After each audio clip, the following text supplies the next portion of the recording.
Hello, good morning everybody. Myself SK Tyagi. Today we will discuss about chapter number 1.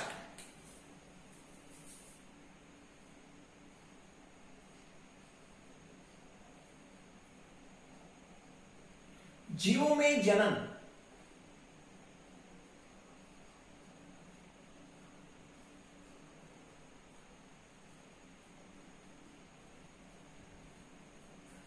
Reproduction in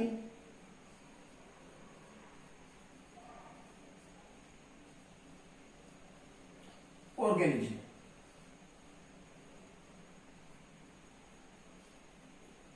प्यारे बच्चों, आप भली भांति जानते हैं प्रत्येक जीव इस संसार में एक निश्चित समय तक जीवित रह सकता है,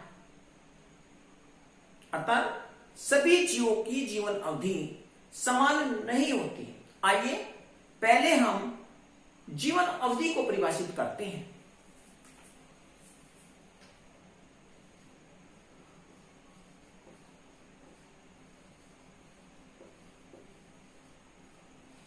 लाइफ स्पेन।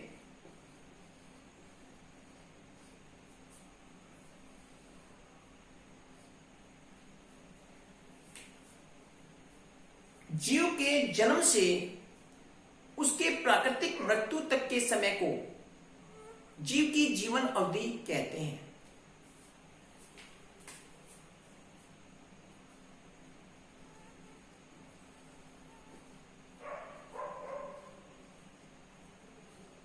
जीव के जन्म से उसके प्राकृतिक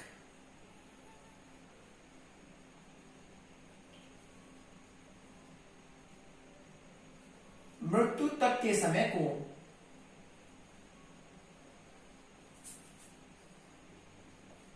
उस जीव की जीवन अवधि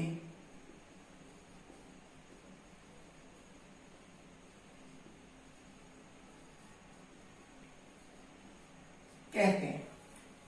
जिस प्रकार से मैंने अभी आपको बताया कि इस संसार में सभी जीवों की जीवन अवधि समान नहीं होती, अर्थात कुछ जीव कुछ दिनों तक जीवित रहते हैं, जबकि कुछ जीव सैकड़ों वर्षों तक जीवित रहते हैं।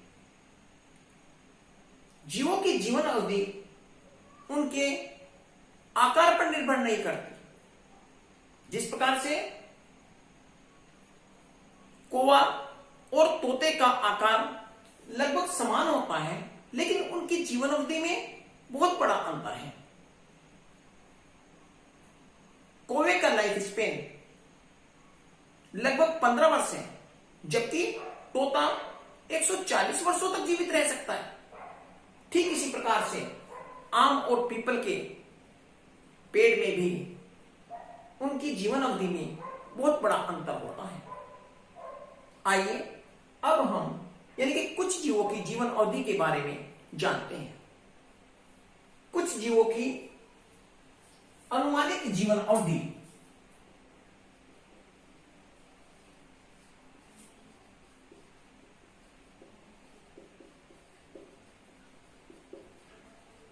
अनुमानित जीवन अवधि इस प्रकार है। हम इस टेबल के माध्यम से अपने सराउंडिंग्स में पाए जाने वाले कुछ जीवों की जीवन अवधि का उल्लेख करते हैं।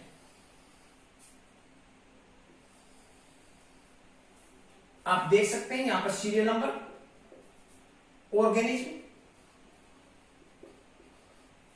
और लाइफ स्पेन।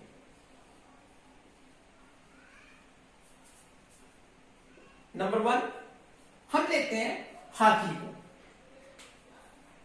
हियर हाथी। नंबर 2 गुलाब का पौधा। नंबर 3 तितली। नंबर 4, जो हमारे सराउंडिंग्स में एनिमल्स पाए जाते हैं उनकी जीवन अवधि के बारे में हम चर्चा कर लेते हैं। कौवा। नंबर 5, केला। नंबर 6, गाय।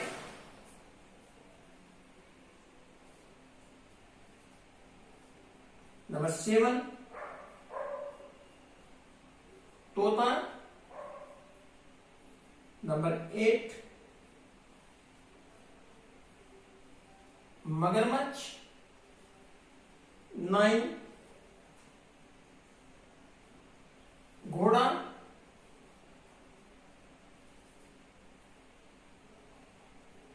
घोड़ा। और नंबर 10, बरगद। प्यारे बच्चों, आप जानते हैं हाथी की जो जीवन अवधि होती है लगभग 70 वर्ष।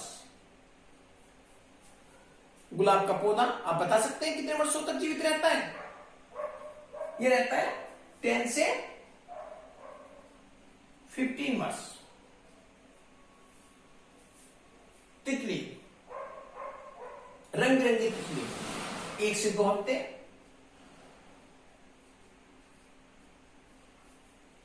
कौवा, अभी मैंने आपसे बताया था। आप बताइए मिस्टर अमित, कौवे की लाइफ स्पेन कितना होता है? 15 ईयर्स, 15 वर्ष। केला 2 से 3 वर्ष।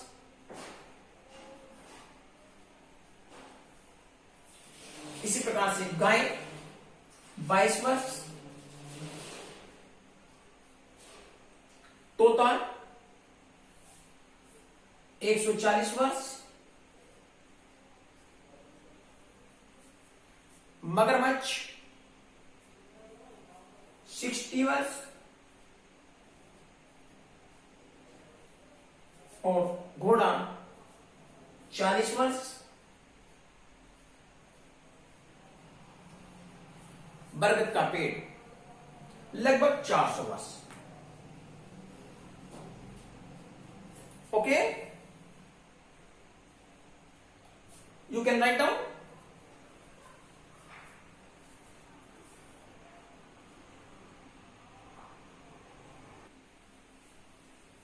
डियर स्टूडेंट्स, यहां आप देख रहे हैं इन सभी ऑर्गेनिज्म के लाइफ स्पेन में बहुत बड़ा अंतर है।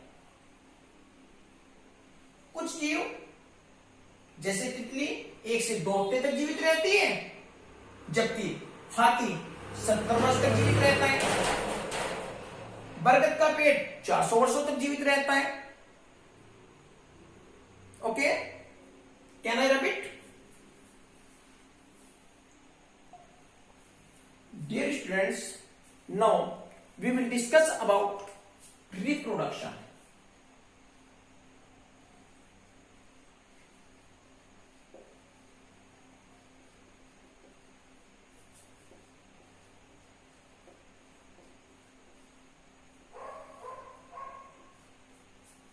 जीवों में जनन एक मुख्य प्रक्रिया है। जितने भी जीव हैं इस संसार में, वे सभी जनन करते हैं।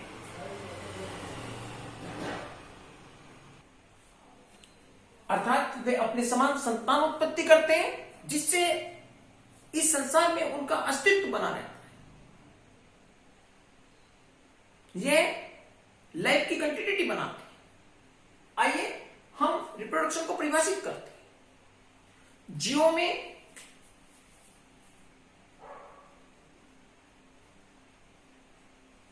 में अपने समान संतान उत्पत्ति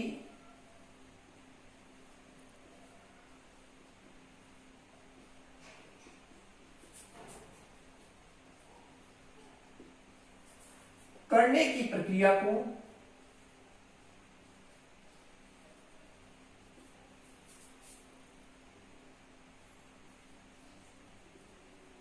जनन कहते हैं।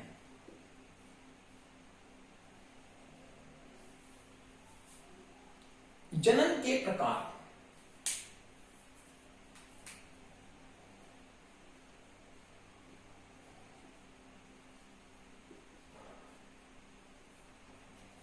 टाइप्स ऑफ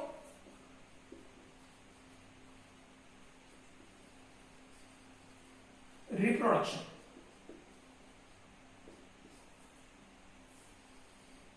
जनन को हम मुख्य रूप से दो भागों में क्लासिफाइड करते हैं।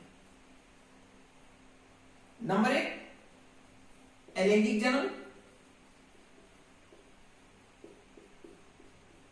Asexual reproduction.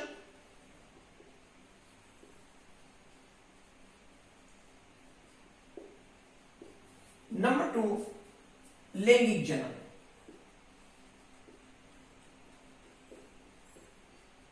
Sexual reproduction.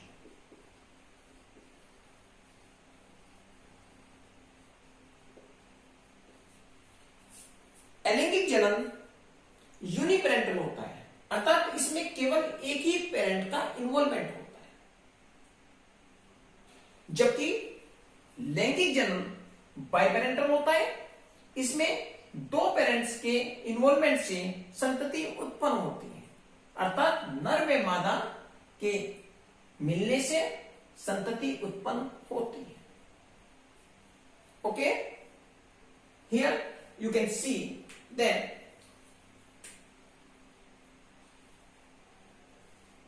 जनक पेरेंट्स, जिसमें क्रोमोसोम्स की संख्या 2n होती है, इससे जो संतति उत्पन्न होगी वह B2n होगी, अर्थात संतति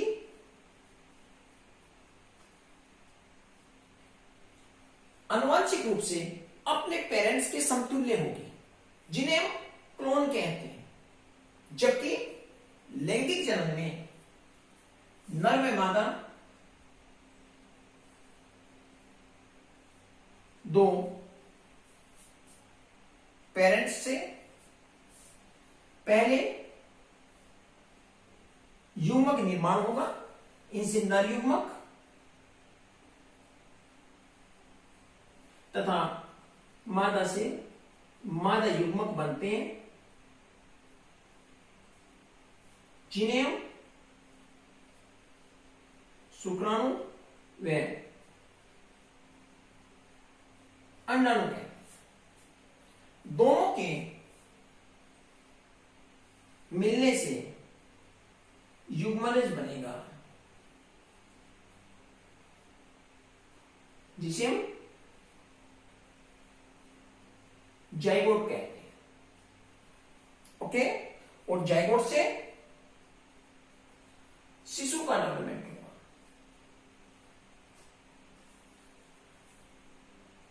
now you can write down अलैंगिक जनन। अलैंगिक जनन वह जनन है जिसमें दो जीवों की भागीदारी नहीं होती है, केवल एक जीव से ही संतान उत्पत्ति होती है। इसे हम अलैंगिक जनन कहते हैं। इसमें उत्पन्न संतति आनुवंशिक रूप से अपने पेरेंट्स के समतुल्य होती है। लैंगिक जनन वह जनन जिसमें दो जीवों की भागीदारी होती है, अर्थात इसमें नर व मादा दो अलग अलग जीव के मिलने से संतति उत्पन्न होती है और संतति आनुवंशिक रूप से अपने पेरेंट्स से भिन्न होती है। Okay, thank you dear students.